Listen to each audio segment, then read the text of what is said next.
Jangan guna kalkulator untuk soalan ini.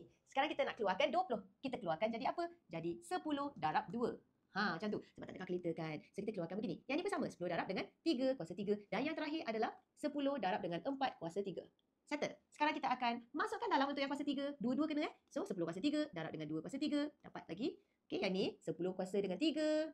Darab dengan 3 kuasa 3. Lepas itu kita ada 10 kuasa 3 darab dengan 4 kuasa 3. Darab dalam macam tu. Alright, sekarang kita akan ambil tengok. 1, 2, 3. Sama tak 3 ni? Sama. Apa kita boleh buat? Kita boleh faktorkan, keluarkan dia dalam kurungan. Apa yang tinggal? Yang ni dah keluar, tinggal 2 kuasa 3. Tambah. Yang ni dah keluar, tinggal 3 kuasa 3. Tambah. Yang ni pun dah keluar, tinggal 4 kuasa 3. Buatlah dalam kurungan ni, kita dapat apa?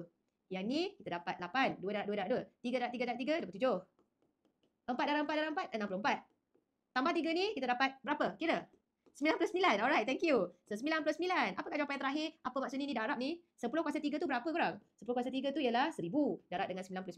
Maka jawapan dia adalah 99000. Inilah jawapan yang terakhir. Sekarang kamu cuba sendiri. 30 kuasa 3 tambah 40 kuasa 3 tambah 50 kuasa 3. Apakah jawapannya?